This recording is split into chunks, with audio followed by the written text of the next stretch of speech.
favorite music, and we are very excited to be joined by Bruce Hopman this morning. You guys need to check out his blog. It's smackdabblog.com.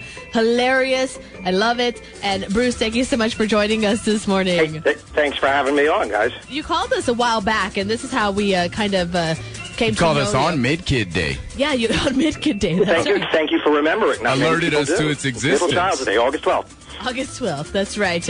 You're fighting the nation on this one, or fighting the fight for the mid-kid. I'm out there. I'd like to call myself a middle child advocate. I'm out there to protect the rights of middle children everywhere. Now, you guys are both babies, so you really don't probably care much about the rights of middle children. No, we don't. But I must thank both of you, because if it wasn't for the baby, there wouldn't be any middle children. So for putting me in this wonderful position of being a middle child, I really appreciate you're it. welcome. I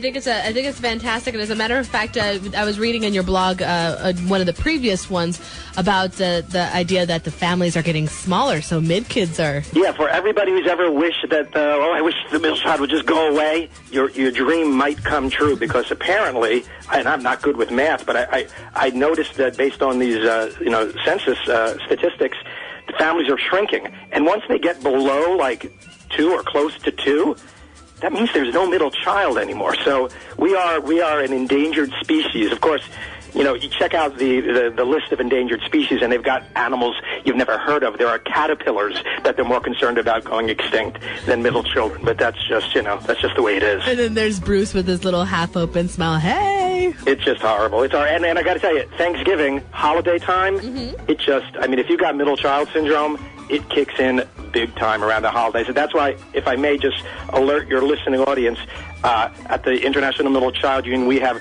raised the Middle Child Syndrome Advisory Alert to code red, because it's red. It's going to be bad. Thanksgiving, I'm already all stressed out. I'm going to see the family tomorrow. I'm already expecting, why couldn't you be a dentist like your brother? I'll be hearing that like 100 times. They'll be, your sister got a new car. Look at your sister's new house. And they'll be paying more attention to the turkey and the stuffing than to me. So it's going to be a rough day. I'm already a little nauseous. Now, they wouldn't discriminate against you to the point of, like, putting you at the kids' table or anything like that. Well, that's right. I really hope they don't put me at the middle child's table again this year. We have a middle child's table. There's the child's table, and then there's the middle child's table. I sit there by myself. So it's not an easy day. Not an easy day. We have it hard too, being the youngest children. It's really the hard. Poor babies. Yeah, when Mom only gives us $100 instead of $150. I hate that. That is just the worst. Look, I've also, at the blog, and thank you for mentioning smackdabblog.com, I have a list up there, and I'll repost it, of the gift-giving tips for parents of middle children, because whoever said that it's the thought that counts was not a middle child, because, you spend $1 more on the oldest or the youngest, and it will just send us off the roof. If you're buying a gift for a middle child, make sure you spend the exact same amount of money that you spent on the other children, please, because the middle child syndrome stuff will kick in again, and you got to spend the same amount. Now, there is an exception to that. You are allowed to spend more on the middle child than the other two. That's okay, because that's like our severance. That's for everything we've had to go through, all the suffering we've had to endure. You could spend a little more on our gift, but nevertheless. That's just making up for all of the past. Exactly. It's like reparations. It's been tough, a tough life. So you spend $5 more on the gift for the middle child. That's what I would suggest. I got a great idea. How about $1 more for every pair of hand-me-down pants that you had to wear? That's great. I'll be wearing all the hand-me-downs tomorrow, I'm sure. It's just, you had to bring up the hand-me-downs. Thanks a lot, Jeff. I wonder, does your older brother maybe bring, like, his old business suits to Thanksgiving? It doesn't matter. They'll be sitting talking about gingivitis and plaque and tartar all through the meal. It's a really lovely dinner conversation. I come from a family of dentists, actually. My brother was a dentist. My mother was a hygienist. My brother married 2 hygienists, not at the same time. But it's a whole... we have a family dentistry, I like to call it, and I am not on it, and so it's just of course you're not. You're left out. I'm in practice with your brother. Why would I want you to be a dentist? It's horrible. You should have gone to work for a candy factory. That would have stuck it to him. I'm trying to stick it to him now, but the Candy Factory might have been a better idea. I have an older brother and a younger sister, so my particular birth order I always thought was the absolute worst, because my parents had a son, and they were all so excited they had a son, and then they had another child, and they had a son. So it's like, a repeat. We really wanted a girl. Then they had a third child, who was a girl, and then they stopped having children, which kind of proves that they really would have wanted a girl as their second child. On my birth announcement said, my parents are proud to announce the arrival of Michael David's brother, and then in smaller type, Bruce. So I thought that was a little strange that I got second billing on my own birth announcement. I didn't realize until my sister was born really what was going on. That just kind of made it all come together for me. A victim from day one. Yeah, I did not pick on my little. I was too busy trying to get both of them to be on my side, whatever the case. So I was always trying to make them my allies. Which is why, by the way, go to the blog. You'll also see after we formed the Middle Child Union, just about a month ago, I formed the Middle Child Party, a third political party. And the premise is that who knows more about compromising and not getting what they want than a middle child. So this is exactly what we need in politics right now, people that are willing to kind of meet in the middle to get things done. So I started the Middle Child Party. I encourage your listeners, look, you don't have to be a middle child to appreciate the blog or follow on Twitter at Midkid Musings. You've been just neglected in general. At some point in your life, everybody felt like a middle child. Firstborns, lastborn. If you've ever felt left out, left alone, left behind, you know what it feels like to be a middle child.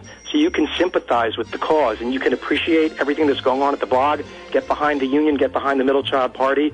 And, of course, remember that August 12th is National Middle Child's Day. No, I really do like your most recent edition about Thanksgiving not being the middle child holiday. Well, Jeff, I even heard you saying earlier this morning that you think Thanksgiving is getting less and less important. Yes. My God, they give a parade on Thanksgiving Day. I don't know. People are saying that they think Thanksgiving is like the middle child of holidays. And I'm thinking, my God, I would love if someone would even, take me to a parade. They throw a parade for Thanksgiving. No middle child gets that kind of attention. You can go into a store and buy things at 70% off. Nobody's offering me a discount because I have an older brother and a younger sister. I argue that Thanksgiving is not just not loved, it's beloved. And I don't know any middle child that feels that way. So I think Thanksgiving is, people think about it all year long. They look forward to Thanksgiving. Yeah, no, after reading your blog, I really kind of felt like a jerk for saying that, because you do make some compelling points. My job here is done. Yeah, you know what? And also, I read it before we did that break, and so I was already on your side with it, And by the way, I'm going to tell Mom you made me feel like a jerk. You're getting in trouble. What? I'm going to go. Here's what's going to happen tomorrow. I'm going to go in, and my mother will be like, "Oh, I made your favorite dish." I'll be all excited. I made you strawberry rhubarb. Now, let me say, I don't even know what rhubarb is.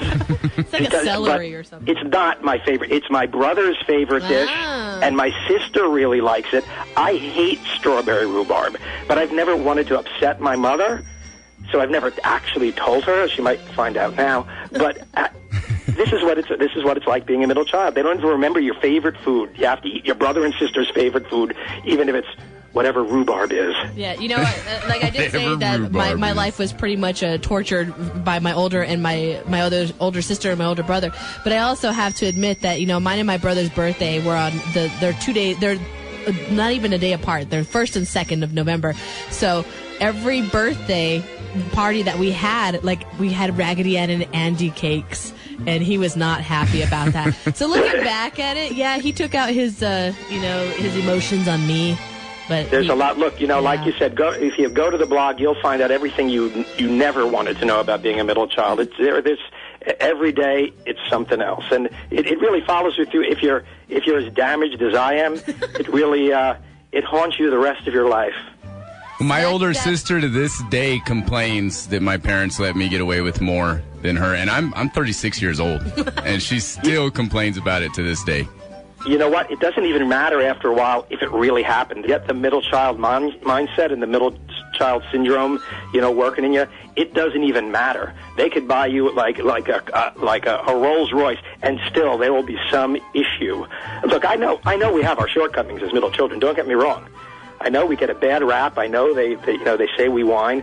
I'm trying to take all that middle child stuff and try to work it in a positive direction. That's why I formed the union to get us all together. The political party, the middle child party.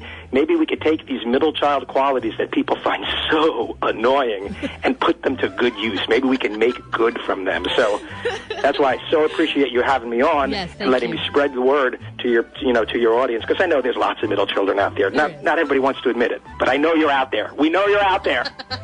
Smack Dad Blog. That's what you guys need to follow. Thank you so much, Bruce, for joining us this morning. Great speaking to you guys. Thanks again for having me. Happy holidays. Hey.